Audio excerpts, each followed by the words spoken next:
Good to see everyone out this morning, visitors with us. We appreciate you being here with us this morning as we look at the book of Luke. Any announcements that we need there? We got just a minute. Any updates on any sick or anybody we need to make mention of? Need to follow up with?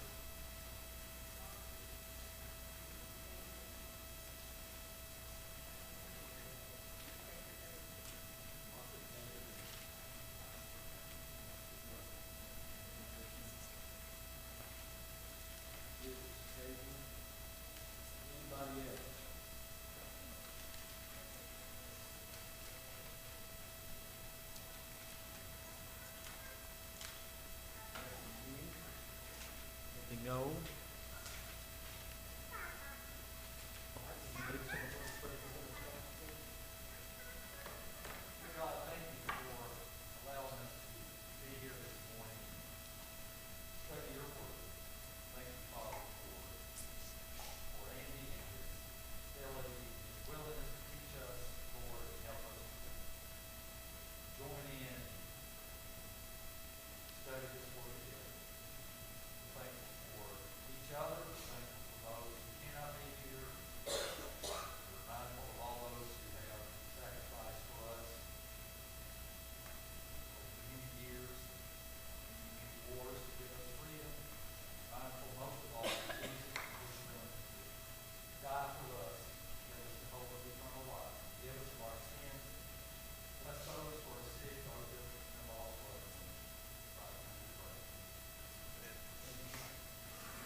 Understanding it, I think we're going to go right into the book of Acts.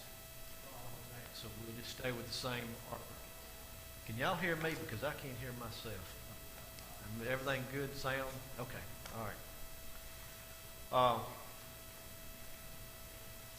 We're still in the context here. Jesus' authorities has been questioned by the Pharisees, by the scribes, the elders, about who was giving him this authority to teach in the temple. And so we're still in that same context. The conversation, the dialogue between Jesus and these men are still going back and forth is where we're at here when we get to where we're at today. We're going to look at the Pharisees and the Sadducees, this particular political groups. Their intent is to trap Jesus in some way, some form or fashion.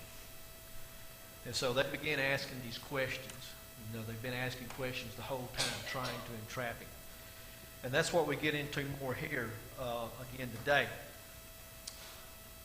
Public opinion. We've seen from last week, public opinion, what they were afraid of the people stopped them from laying their hands on Jesus last time and just now when they got through. So what they're going to attempt to do now is try to turn the public opinion against Jesus, turn the public's and entrap him in such a way. And the purpose of the leaders here is clearly stated by Luke.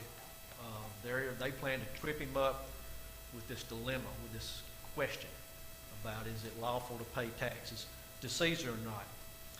And we'll look at his response and how Jesus answered them, and then eventually how he turns around and turns the tables on them.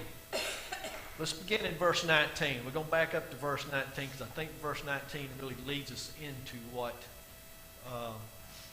into this next section here. He had just got through in verses 9 through 18 addressing a parable of the wicked vine dresser. And it was obvious. It was very clear. It was very obvious. It was even obvious to the Pharisees and the scribes who he was talking to. He was talking directly to them and about them. And so we get to verse 19. And so the chief priest and the scribes that very hour sought to lay hands on him, but they feared the people.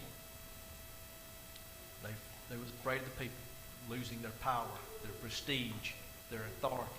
This is what they were afraid of. For they knew he had spoken this parable against them. So they automatically knew. They knew without a doubt that he was pointing a finger at them and who he had just been, this parable was addressing. So they watched him. Verse 20. So they watched him and sent spies who pretended to be righteous, that they might seize on his words or catch him and trap him some way in something that he said, in order to deliver him to the power and the authority of the governor. Then they asked him, saying, Teacher, we know that you say and teach rightly, and you do not show personal favoritism, but teach the way of God in truth. Is it lawful for us to pay taxes to Caesar or not? So there's the dilemma that they're trying to catch Jesus in. They've realized and they understand that they can't get their hands on him because they can't get him to trip up and say anything that's contrary, that's blasphemy against God, what they'd consider blasphemy now. So now what they're going to do is they're going to go a different approach. They're going to try to turn him over to the Roman government. They're going to try to get him for treason, is what they're going to try to do. They're going to try to trap him into saying that, well, no, you don't need to pay anything to the Roman government. Pay your taxes. And so what that'll do, instantly, the Roman government will come seize him and they'll put him to death. Problem solved, at least in their minds. That's the problem solved. So they planned to trip him up. If he said it was unlawful to give this tribute or pay these taxes to Caesar, then he's lost much of his popular following. And if the Pharisees would have turned the multitudes away from him, and they could have killed him, taken care of him. On the other hand, if he said it's not lawful to give it to Caesar, if it's not lawful to pay these, then what they do, they just go to the Roman government. That's where the Sadducees come in. The Sadducees were this political party, and we'll get to them in a minute. But they didn't care to buddy up and rub elbows with the Roman government. That's how they stayed in power. And so if they could get somehow the Roman government get him to say that you shouldn't be paying taxes, then they could get the Sadducees, hey, did you hear what he just said? Go tell the leader. And it would turn against him. So they've sent in these spies. They hired these men to go in, to be these righteous men claiming to want to know the truth, who pretended, he says, to be righteous in order to deliver him to the Roman government. And notice what they tell him. Then they ask him, saying, Teacher, we know that you say and teach rightly. Boy, you can just hear the sarcasm dripping from this. We know they're spies. We know they're in there for one purpose and one purpose only, to catch Jesus in some kind of dilemma. But they're laying it on thick. They're laying it on thick. We know that you say and teach rightly, that you don't show personal favoritism to anybody whatsoever. You see the hypocrisy, singing flattering speech. Like I say, they're laying it on thick.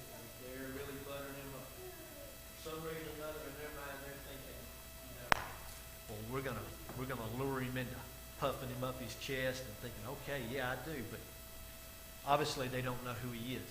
They still don't understand who he is. They hoped they would insecure him with enough to impress him. And they asked the question, is it lawful for us to pay taxes to Caesar or not? And so this is the question. This is where they're hoping to get him. In their minds, they think, okay, we got him right here. There's no way he can get out of this. There's no way he can get out of answering this question. But look what he says. It says there in verse 23, but he perceived their craftiness and said to them, why do you test me? It's like there's almost this exhaustion in his voice. He's like, really? Are we going down this road again?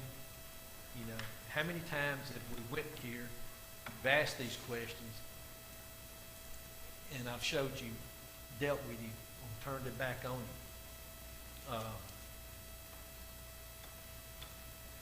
It's easy to imagine, why do you keep testing me? why do you keep asking me these questions?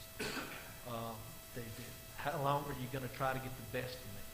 How long are we going to go here before you accept who I am and acknowledge who I truly am? So he knows exactly where they're going, obviously, because he's omnipotent and he's God. So he said, so what does he do? He asks them a question, as he always does. They ask him a question, so he turns around and he reverses it and he asks them a question for them to answer to him, just like he did at the temple when they asked him whose baptism was John. He says, show me a denarius, verse 24. Whose image and inscription does it have on it? So the denarius, this was a Gentile coin that the Roman government had issued that they would use to pay some kind of special tax and tribute back to Caesar with. This wasn't a Jewish coin that they would normally carry around with them. This was a special coin that they used to pay their taxes with, or this special tax that had value and of a lot of money. And so he asked to see one. So we asked him the question immediately, whose image on it? Whose inscription on it? What do they say? They say, well, it's Caesar's. It's got his image inscribed on it. It's got inscripted words, kind of like our coins that we have today, have in God we trust, have inscriptions on it, verifying that it is a coin of the United States of American government. It was the same type situation there. So essentially he's telling them, basically, he says, well, okay, you've got that coin. You use that coin. So you're recognizing that Caesar is the civil authority over you when you use those coins. You're obliged then. If you're going to use that coin that Caesar has given you, that money that Caesar has issued, then you're obliged to give it back to him because it's rightfully his. It's no different than us today when we pay our taxes. The government, it's not, Jesus is not telling us that we're to cheat the government or to be kind to the government or go around the back of the government, those things. They're trying to prove that Jesus is going to teach that there's God has authority. They have to choose. Is what I'm trying to say, I guess, in a stumbling, lumbling way. They're trying to get Jesus to come out and publicly say, well, you got to make a choice. You either pay tribute to Caesar or you pay tribute to God. Which one is it? Well, if you said it, anything against Caesar, that would bolster your thought that it was the earthly kingdom.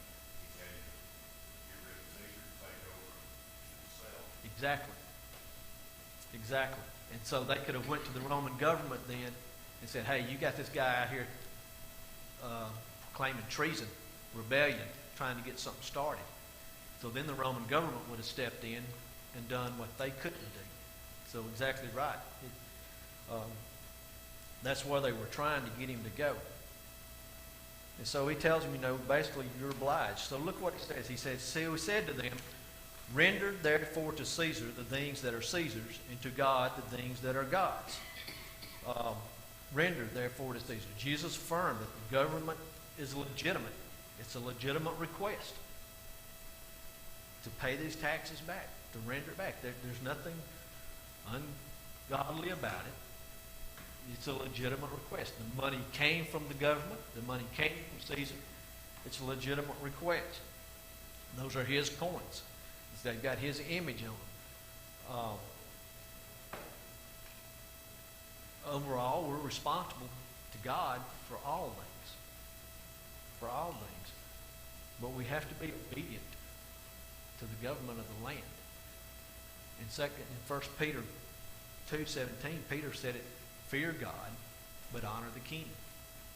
Peter was telling the Christians that he was writing to, you still honor that leader in authority. Does that mean you have to respect him? Well, no, it doesn't say you respect him, but he's in a position that deserves honor.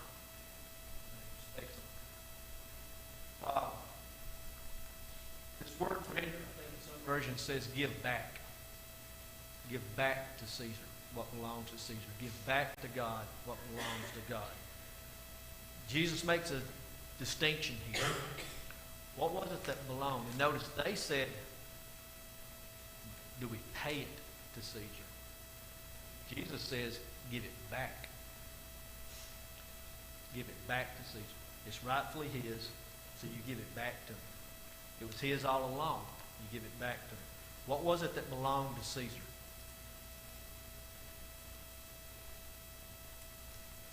The money. The taxes. The tax money. That was rightfully Caesar's. So they should give it back to Caesar. Caesar was letting them use it. So they should give it back to him. But then he says, render or give back to God the things that are God's. He clearly makes a distinction here. Some things belong to Caesar, earthly, material. Some things belong to God. Now, we know in the realm of things, all things belong to God. I'm not saying that there's a separation. But Jesus is trying to get their attention. They're making a point here. These earthly things like money, yeah, that belongs to Caesar.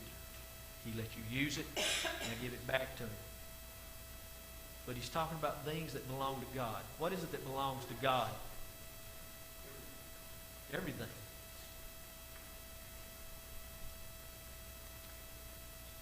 He asked them the question, whose image is stamped on that coin? Whose image was on that coin? Impressed into that coin? Caesar's. Whose image is impressed on you? God.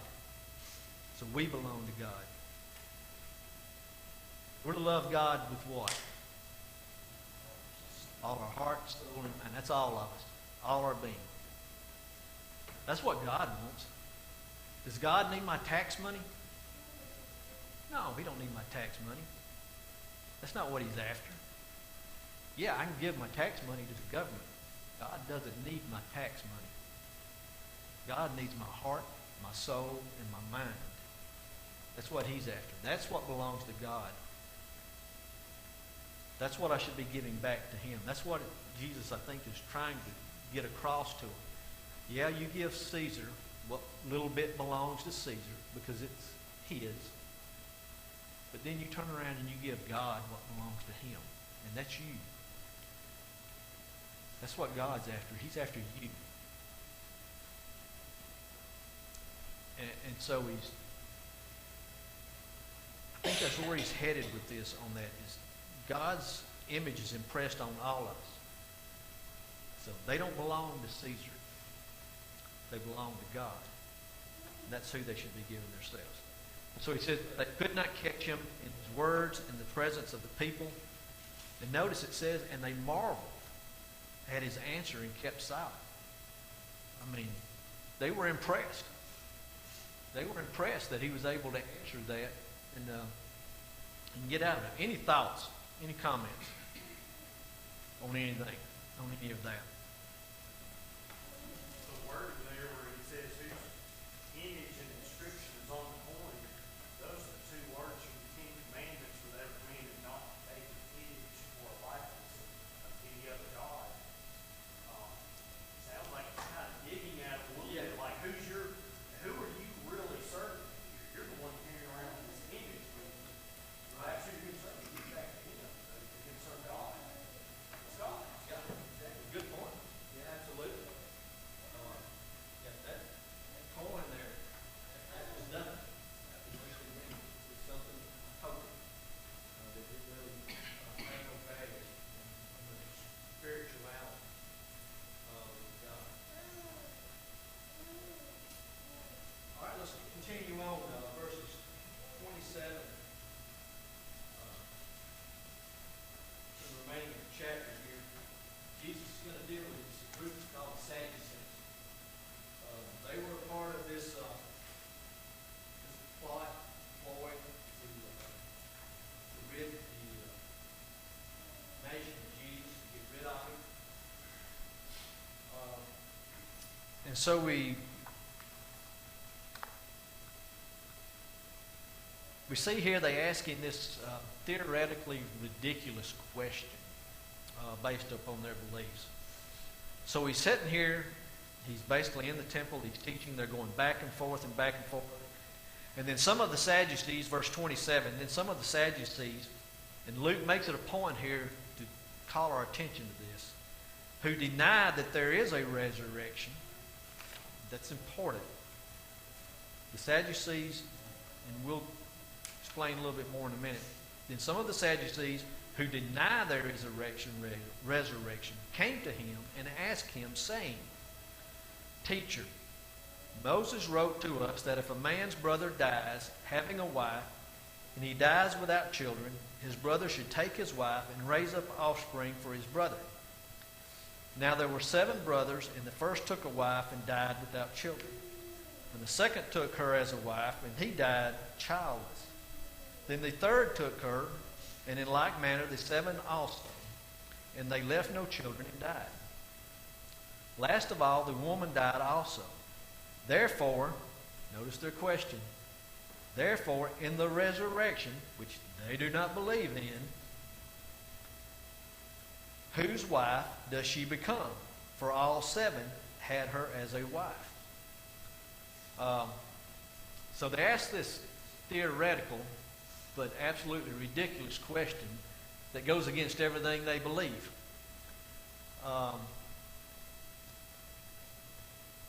These Sadducees, this group who deny the resurrection, they were this, you have to understand and know who they were. They were this ancient version of modern liberal theologians, and they were a complete opposite of the Pharisees. If the Pharisees argued that it was white, the Sadducees were going to argue that it was black. I mean, it was just the way it was. They were just going to argue with the Pharisees right the opposite, one way or the other. They only accepted the 5 books of Moses, the Torah, as being authentic. And if there was something in that 5 books that they didn't agree with, well, they'd just leave it out. Doesn't sound like anybody you might know of today, you know. They just disregard it if it didn't please them. They didn't believe in immortality. They didn't believe in spirits. They didn't believe in angels. They didn't believe in the resurrection. They were very conservative. They were a high priestly party. They were very worldly minded in their way of thinking. And as I said earlier at the beginning, they were very willing to cooperate with the Roman government, which that enabled them their privilege of position and kept them in power. So they didn't mind going along with the Roman government, whatever it took to keep them in power and keep them in their political position. But they asked this question, you know, about the woman who died, and the woman who had there were 7 brothers. This hypothetical, ridiculous question, hoping to show that the resurrection, and I don't think they were really trying to entrap Jesus so much here, is they were just adamant to prove that there was no resurrection. I think they were more wanting to prove that there was no resurrection, that there was no life hereafter on that and that. It almost seems like they were making a joke out of it. They was. Really. That's a good point. Yeah. Mocking the so-called resurrection. I mean, yeah, because, I mean, you're here in the temple and you got Jesus teaching this. You have the Pharisees that teach this. And so here they come in. You know, it's probably no doubt the Pharisees have asked the Sadducees to help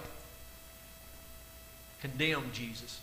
That's the Sadducees, the Pharisees can get my words out here. The Pharisees can go an end around through the Sadducees to get to the Roman government. And so that was the ploy. And so there's no doubt, from my understanding and my studies and stuff, anytime the Sadducees had an opportunity to downplay the resurrection, they were going to do it. They were going to show it as nonsense. And so here's another opportunity. They've got a crowd in front of them. They've got the Pharisees. They've got Jesus who is teaching it. Here's another opportunity for them to downplay the resurrection and life hereafter in this. And so they present this ridiculous hypothetical. I mean, why 7 brothers? Why not 2 brothers, 3 brothers? I mean, they carried it almost to the extreme here of this situation.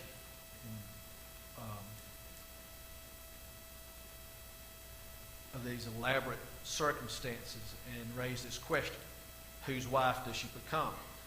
So we see the first thing that Jesus does here is he begins to remind them of how it's going to be in the hereafter. Excuse me. He begins to remind them that life in the resurrection is going to be quite different. Let's look at verses 34 through 36. And please speak up any questions or observations you have. So Jesus answered and said to them, the sons of this age, and I think some versions may say the sons of this world, marry and are given in marriage. But those who are counted worthy to attain that age or that world and the resurrection from the dead neither marry nor are given in marriage. Nor can they die any more, for they are equal to the angels and are sons of God, being sons of the resurrection. So he begins by reminding them that life in the resurrection, the hereafter, is going to be different from this life. It's not going to be the same. We're not going to die and just pick up where we left off in the resurrection. That's kind of how they were portrayed. Okay? Does she go back to the first husband? Is she the fifth husband's wife? The seventh husband? Who? Jesus is saying, you've got it all wrong. You've got it all wrong. It doesn't merely continue this world and its arrangements into the next world. Life is completely different order regarding marriage. The institution of marriage won't be found in the eternal world, according to what Jesus is saying here.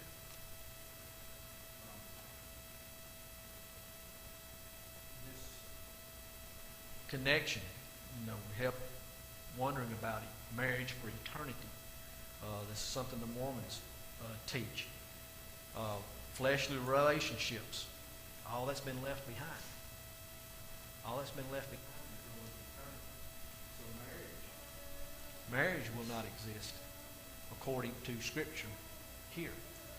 Because notice, two worlds are clearly spoken of here in Jesus' passage. This world and that world. In this world, we're given in marriage. That's what he says in verse 34. The sons of this world today marry and are given in marriage.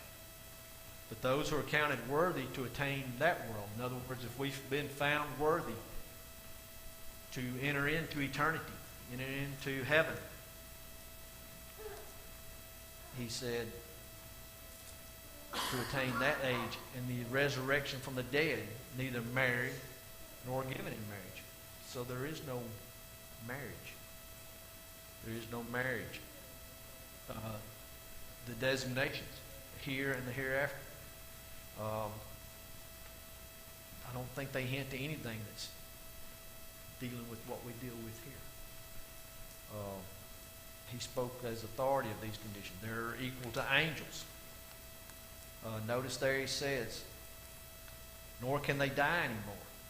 Well, we know there'll be no more death in the resurrection. There will be no more death. There'll be more tears, no more crying, no more pain. He says, for they are equal to the angels. So Jesus is calling their attention to this. There will be a resurrection. The other thing they didn't believe in was there is no such thing as angels. Well, Jesus is just saying, yeah, they are. These sons of men today will be as equal to angels. They will be like angels. They will be the sons of God, being the sons of the resurrection. The Sadducees, noticed when they asked the question about the resurrection, they didn't bring up the subject of angels. But Jesus makes a point to call out that there will be angels in the hereafter. He trying to plant that seed in their mind that, yeah, you've got it wrong about the resurrection, and you've got it wrong about angels also. He also reminded them that life in heaven is eternal. In shares characteristics that angels now experience. Being called sons of God and the sons of the resurrection. You don't see these titles given to angels anywhere in Scripture as the sons of God. That is only given to us, those who are faithful. Any thoughts? Any comments?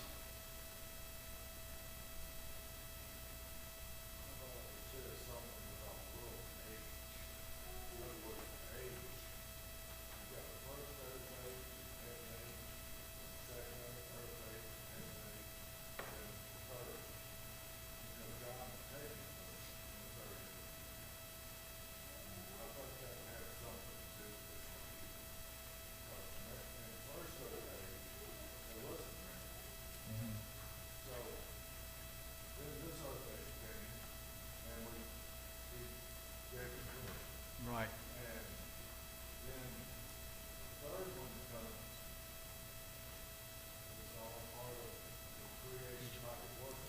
First. That's that third. There's a time and a place now for marriage. And then there won't be afterwards. It wasn't in the first. It wasn't in the first. So he's talking about this world to come. He's clearly defining this world and the world to come. The world that we're seeking. The age that we're seeking. The one we want to get to. Trying to clear this up for them. Any other thoughts?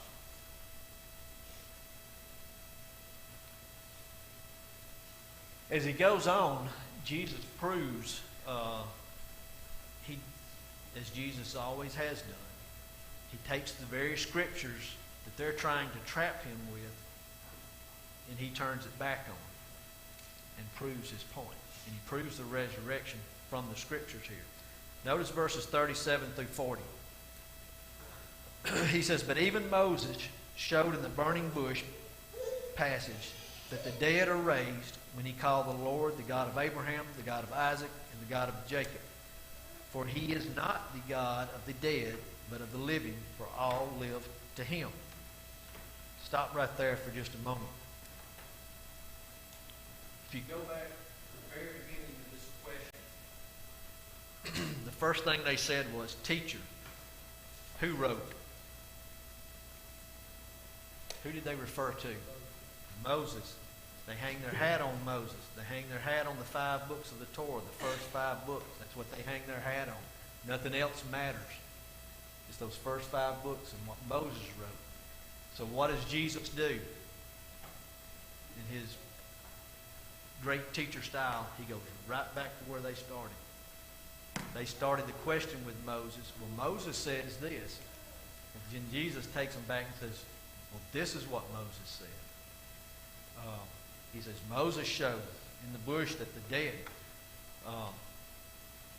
If you go back to Exodus chapter 3 here, where Moses said that God told him, says, I am the God of Abraham, Isaac, and Jacob.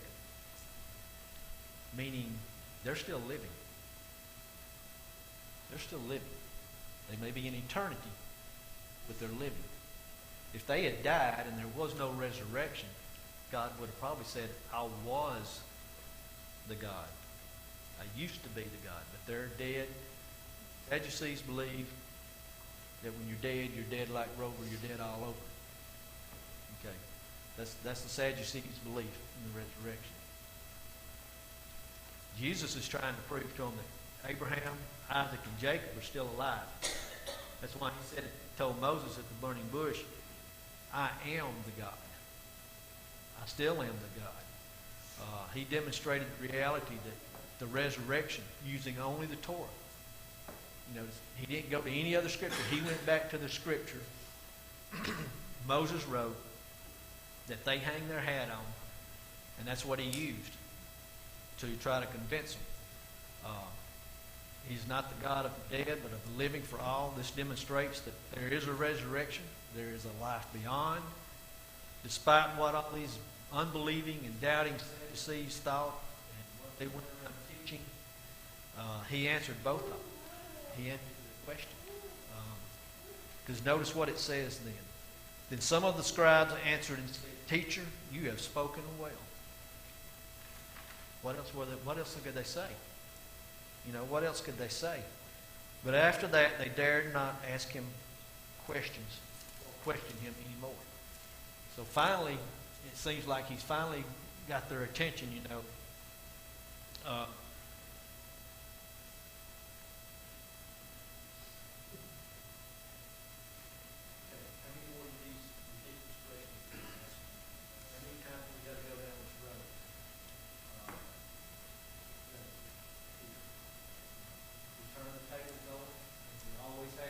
always does. When these questions, when they try to back him into a corner, he comes right back at them using, a lot of times, it's the very same scripture that they tried to question him with. And that's what we see him doing right here. Any thoughts? The thing is, we still have some people that think just like the We do. It's sad. But you're absolutely right. That there is no hereafter. There is no resurrection. So we don't have to do it. Exactly right. That once this life is over, that's it. You're dust in the ground. Kind of a harsh, crude way to put it, but that's how so many believe in the world today. That there is no resurrection. There is no life after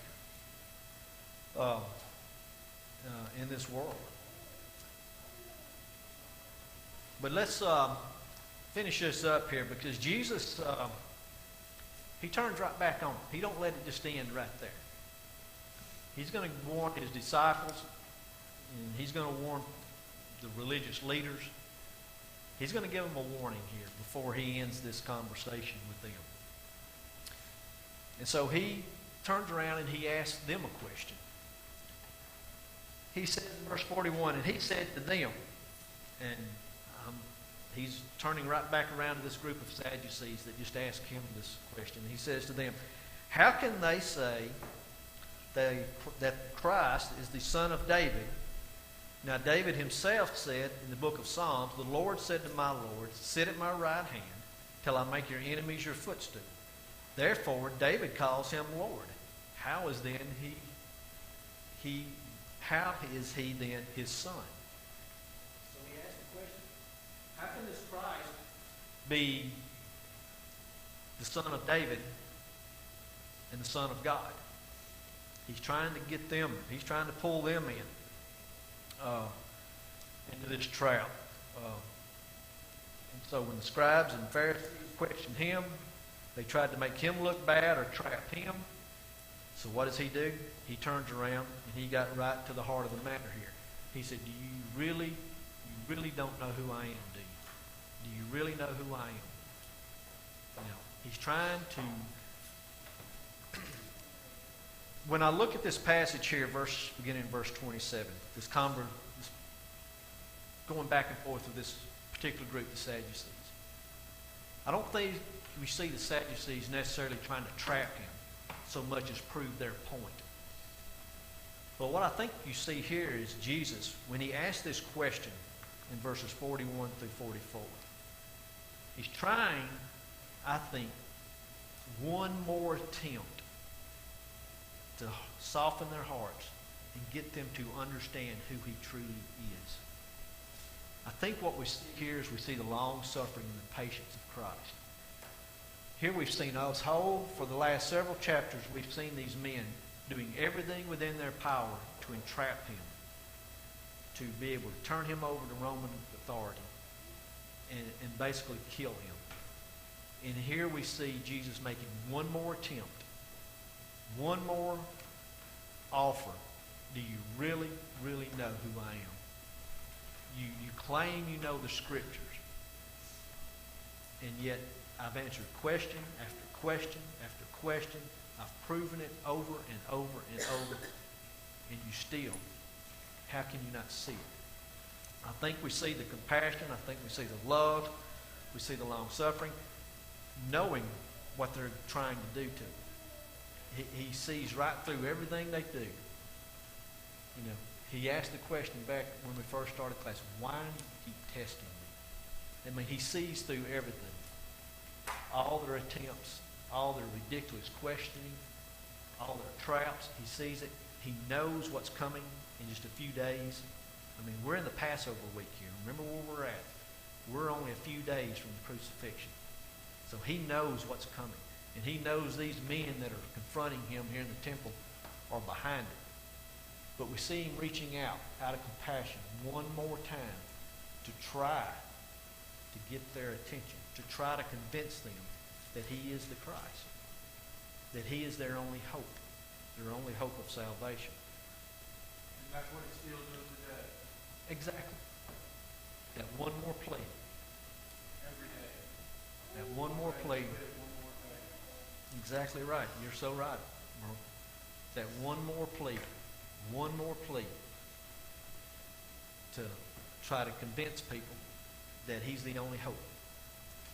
Again, that there is an everlasting, there is a life after this. There is a resurrection. There will be a day of reckoning. There will be a day of judgment. And we see that in here. I mean, he could have easily just said, okay, I answered your questions, and went on. Said, I'm not going to have, but he didn't. We see him reaching out to them making one more plea to try to turn their hearts. So look what he ends up saying here. He warns them, kind of, and then he turns to the people that are listening there. Verse 45, then in the hearing of all the people, he said to his disciples. So in other words, everybody's gathered around. Everybody's listening to him. And so he says it where everybody can hear it. I mean, he's making no exceptions. He's making no bones about it. He wants everybody to hear what he has to say. And notice he calls them out. He doesn't make any. He says, beware of the scribes who desire to go around in long robes, love greetings in the marketplaces, the best seats in the synagogues, and the best places at feast. If you go back, I think it's chapter 11, chapter 14 of Luke, he's already addressed these issues. Told them that you don't go in looking for the best place. Only take the low seat. Excuse me. You know, you don't need these long prayers, winded prayers. Don't be in the marketplace just to be attaboys and pats on your back. Excuse me. He says, who devour widows' houses. You know, they may put on the pretense that they really love people and they're trying to take care of these widows, but what they're doing, they're taking their very livelihood away from them. And for a pretense, make long prayers. I think we've talked about that in the past. Back earlier in Luke, Jesus talked about these long-winded prayers just to be heard by men. How they put on this act of a religious form. Notice what he says. They make these pretense, make long prayers. These will receive greater condemnation. These scribes represent a complete contrast to the picture of what his disciples should be. And that's what he's getting across to them right. He's warning them.